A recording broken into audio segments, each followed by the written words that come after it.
Hello hello, धीरे धीरे करके हम आगे बढ़ रहे हैं दोस्तों। हमने कल देखा था पैलियोलिथिक एज को, आज हम देखेंगे मेसोलिथिक एज को। क्या होता है मेसोलिथिक एज, क्या इसमें इंपॉर्टेंट डेवलपमेंट हुई, चलिए शुरू करते हैं। आज का टॉपिक है मेसोलिथिक एज। मैं एक बात आपको यहीं बता दूं, देखिए दोस्तों, डोमेस्टिकेशन ऑफ एनिमल, फिर से ध्यान से सुनिएगा, डोमेस्टिकेशन ऑफ एनिमल इसी पीरियड में शुरू हुआ था, यानी इंसानों ने पालतू जानवर बनाने इसी काल में यानी मेसोलिथिक पीरियड में शुरू किया और सबसे पहले कुत्ते को पालतू बनाया। चलिए अब आगे देखते हैं। देखिए दोस्तों, मेसोलिथिक पीरियड एक ट्रांजिशनल फेज है, किसके बीच का, पैलियोलिथिक और नियोलिथिक एज के बीच का है। और ये समय काल कब का है, तो 10,000 साल ईसा पूर्व से लेकर 6,000 साल ईसा पूर्व, कुल मिलाकर 4,000 साल का ये पीरियड है। फिर क्या है, क्लाइमेट जो है वो वार्म हो चुका है, आइस एज लगभग खत्म हो चुकी है और इंसान अभी भी डिपेंडेंट है हंटिंग पे, गैदरिंग पे, लेकिन लाइफस्टाइल थोड़ी इंप्रूव हुई है। क्या इंप्रूव हुआ है, चलिए समझते हैं। टूल्स एंड टेक्नोलॉजी में क्या बदलाव है, पहले जो बड़े बड़े पत्थर यूज हो रहे थे अब यूज हो रहे हैं माइक्रोलिथ। माइक्रो मतलब सूक्ष्म या स्मॉल और लिथ मतलब पत्थर, यानी वेरी स्मॉल टूल्स को अब इंसान यूज कर रहा है, यानी स्टोन जो है बहुत छोटे छोटे आकार के इंसान उठा रहा है। और वो स्टोन कैसे हैं, शार्प है, लाइट है यानी हल्के हैं और एफिशिएंट है, ज्यादा अच्छा मार करते हैं। फिर माइक्रोलिथ को अब वुडन या बोन हैंडल पे लगाया जा रहा है, यानी पहले इंसान डायरेक्ट पत्थर यूज कर रहा था, पर अब हम समझ चुके हैं कि अगर हमने छोटे छोटे पत्थरों को एक हैंडल पे लगा दिया तो एफिशिएंसी काफी हद तक बढ़ जाएगी। फिर क्या है, ऐसे हथियार यानी ऐसे स्पीयर या भाले किस चीज में यूज हो रहे हैं,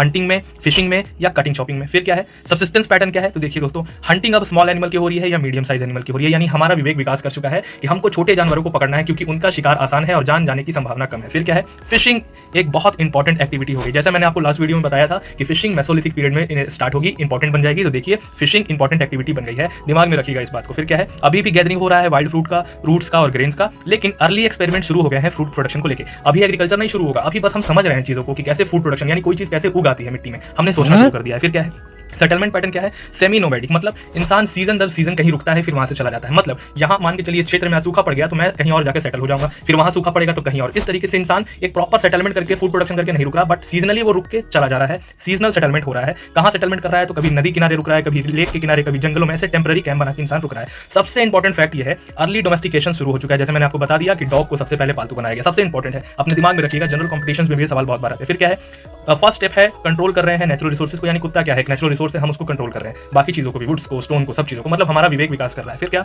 सोशल लाइफ में देखें तो स्मॉल ग्रुप्स में रह रहे हैं, कम्युनिटीज बना रहे हैं, कॉपरेशन कर रहे हैं, एक दूसरे का हंटिंग में फूड को शेयर कर रहे हैं और सोशल बॉन्ड बनाना इंसान ने शुरू कर दिया है। समूह की शक्ति को इंसान पहचान रहा है। आर्ट में क्या हो रहा है, देखिए रॉक और केव पेंटिंग अभी भी चल रही है, अब इंसान हंटिंग सीन दिखा रहा है, एनिमल बना रहा है, डेली लाइफ की चित्रण बना रहा है और नेचुरल कलर का यूज कर रहा है। मतलब अब इंटेंशनली हम कलर को बना रहे हैं सिर्फ पेंटिंग करने के लिए। इतना विवेक, ये सिर्फ बुद्धि का विकास है, इसको समझने वाली बात है। फिर क्या है, बरियल प्रैक्टिस के अब एविडेंस मिल रहा है, यानी इंसान अब दाह संस्कार कर रहा है, जमीन में दफना रहा है मरे हुए मृत भाइयों या बहनों या किसी को भी समाज के इंसान को। फिर क्या है, इससे ये पता चल रहा है कि इंसान कहीं ना कहीं आफ्टर लाइफ में यकीन करने लगा है। इंपॉर्टेंस क्या है मेसोलिथिक एज का, तो देखिए ये ब्रिज है, फूड गैदरिंग से फूड प्रोडक्शन स्टेज, यानी पैलियोलिथिक से न्यूलिथिक के बीच की एक कड़ी है। पहले हम सिर्फ चुन के खाते थे और न्यूलिथिक में हम पैदा करके खाएंगे, तो उसके बीच का समय ही मेसोलिथिक पीरियड है। कल हम न्यूलिथिक पढ़ेंगे। This is Shashank Singh.